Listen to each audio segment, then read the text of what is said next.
아침 먹을 시간도 없이 너무 바쁜 여러분들을 위해서 대한민국의 오늘 아침 어떻게 흘러가고 있는지 빠르고 간편하게 알려드리겠습니다.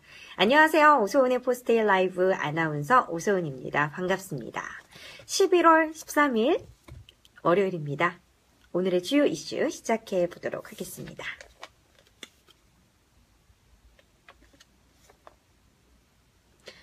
네, 통합파 의원들의 자유한국당 합류로요, 원내 교섭단체가 무너진 바른정당이 오늘 당원 대표자 회의를 열어서요, 새 지도부를 선출합니다.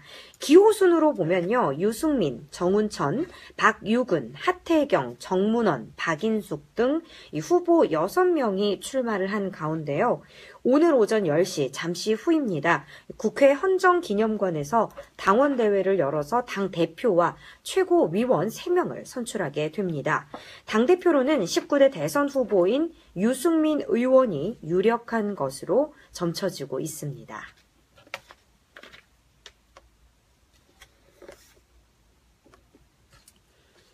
네, 중국판 블랙 프라이데이라고 불리는 광군제를 맞아서요, 국내 유통업체들도 특수를 노린 것으로 나타났습니다.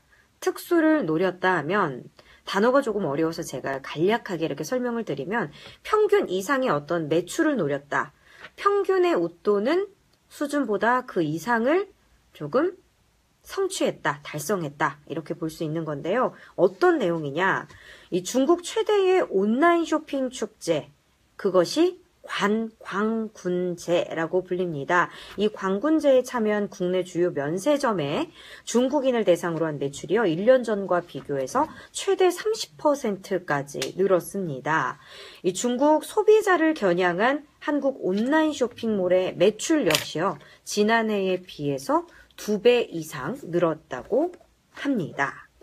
네, 또 일부 온라인몰에서는요, 사드 사태 이후에 절반 이하로 떨어졌던 중화권 매출 비중이 70%를 회복했다고 합니다. 한중 관계가 호전적으로 바뀌고 있다, 이런 기조로 봐도 괜찮을 것 같습니다. 유통업계 관계자는요, 광군제를 통한 중국 매출 증가에 이어서 향후 중국 관광객 방문도 증가할 것으로 기대하고 있는 상황입니다. 여기에 한국과 중국의 정상이요, 양국 관계의 복원을 공식화함에 따라서 이 사드 해빙도 가속화할 것으로 업체는 내다보고 있는 상황입니다. 죄송해요, 여러분. 왜 떨어질까요, 자꾸? 오늘 제가 대책을 강구해가지고 붙이는 건데 자꾸 떨어지네요. 속상하게. 네, 어쨌든 이거 떨어지느라고 집중을 못 하셨죠. 죄송해요.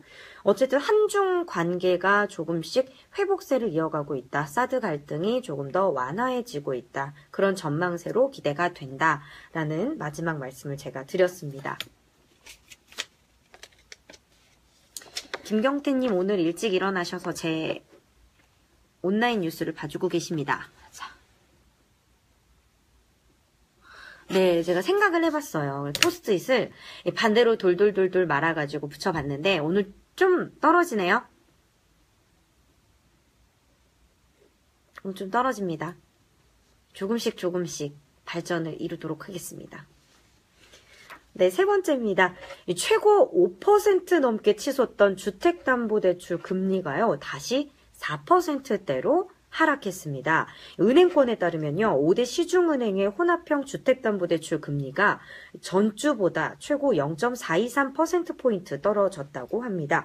일주일 전에 5대 은행 가운데요, 유일하게 5%대의 주택담보대출 금리를 기록했던 KB 하나은행도요, 오늘 기준으로 해서 연 3%에서 4%가 적용이 됐습니다. 정부가 지난달 가계부채 종합대책을 발표하면서요, 금융권이 과도하게 가산금리를 올리지 않도록 모니터링을 강화하겠다고 밝혔었는데요. 시중은행들이 가산금리를 낮춘 것으로 분석이 되고 있습니다. 하지만 한국은행 기존금리를 올릴 것으로 보이고요. 미국도 연내 추가금리 상승을 예고하고 있는 상황이라서 통화 정책에 따라서 주택담보대출 금리 다시 움직일 것으로 전망이 되고 있습니다. 또 언제 오르고 언제 내릴지 모릅니다.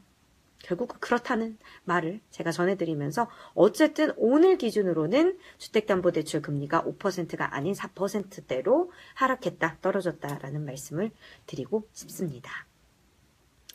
네, 일주일의 시작 월요일입니다. 오늘부터 또 일주일 한동안 여러분들 화이팅 하시고 힘내시고요. 정말 많이 쌀쌀해졌어요. 저도 이제 오늘 아침부터는 패딩을 입고 다니는데 감기 항상 제가 여러분들을 걱정하고 있다는 거 잊지 마시면서 자, 오늘 화이팅! 저는 내일 다시 찾아뵙도록 하겠습니다.